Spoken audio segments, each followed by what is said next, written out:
so many hits with so many different people, man. And it was an honor and a privilege to sit down next to this dude to get some of that game that he's got all through the years. And his story was amazing. So I hope you guys enjoyed it. I hope you guys like it, man, as much as I did listening to it. You know what I mean? So, as always, I appreciate all the support. And thanks again. Subscribe, comment, like, share, do whatever you gotta do. But make sure you take heed of this dude, the arsenal. I appreciate you, my man. Easy. Bikedope Conversations, man. We got the illest people always, the realest content. I make my way to meet some of the coolest fucking people on this goddamn planet, man. John Agnew again, Chris Graham Bikedope. I got my man with me. I don't know if you guys know who this dude is, but I've been fucking with this dude for a minute, man. He don't know it, but where we at right now, big time? We're in my studio on 47th Street in the Diamond District. Diamond fucking. And the name of the studio is Diamond District, so we in the Diamond District that's in the Diamond District. This is the fucking arson. The fucking arsonist from the heat maker. Dude, like, this is so crazy to me because I'm looking at these fucking plaques on the wall. I just noticed these plaques, right? How does one get to this point? I know it's gonna sound cliche, nigga. It's really just dedication. It's dedication because each one of those plaques come with like sleepless nights and, you know what I mean? In between those plaques is what I mean, like being unsure, being angry, feeling cheated. Yeah. All of that shit comes in between those plaques. So each one of them to me represents something different. Like people see plaques and they see like, oh, he sold a bunch of records. I see him as like never giving up. You know what I mean? Like being at a position where I could have given up and fought through it and got to those. That's awesome. Bro. How did you when you started fucking around this music shit? What the fuck were you doing before you doing music? I was a DJ. But before music I was an architect. Straight up. I went to school to be an architect, so I was in the process of getting my degree to be an architect, and then some things happened. I got kicked. I went to Howard University. I got kicked out of Howard University. Some things that happened, and when I came home, I had a baby on the way, and I didn't really have no way to make bread because, you know, like I said, I was DJing around my end of my few years in college. I was DJing, but when I came home, it was like getting work in DC and getting work in New York as a DJ is two different things. In New York, it's like you was up against the A-listers, you know what I'm saying? Yeah. So I had to So who would you come up with against?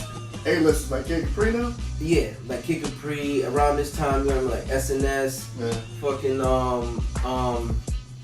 Ron G, Funk Flex was still in the mix, you know what I'm saying? Like Flex been around for a minute, Flex was still in the mix, Clue was around, it was. And did you have a name at that point? He was awesome.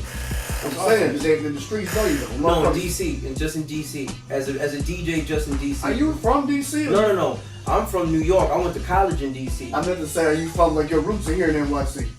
My roots are really from Jamaica. Straight up? Yeah, I was born in Jamaica. I moved to the Bronx when I was like 5 years old. You know what I'm saying? But so the Bronx, and I've lived a couple different places from the Bronx to Connecticut to Vegas for a minute to you know, different places, but my roots are in the Bronx. I spent the most years in the Bronx. Okay.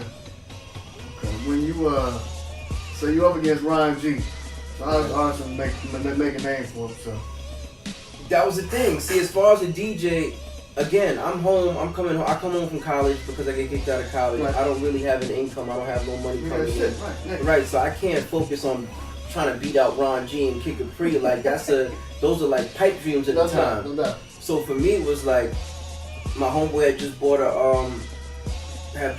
MPC, you know what I'm saying, and he was going to Trinidad with his family, and he asked me if I could hold it, he let me hold it, and I just started fucking with it, man. It was like, I just kind of got drew to creating new things, you know what I'm saying, and that shit turned into what we have now, but so much things happened in between, you know what I'm saying? How much you charge for your beats when you first started out?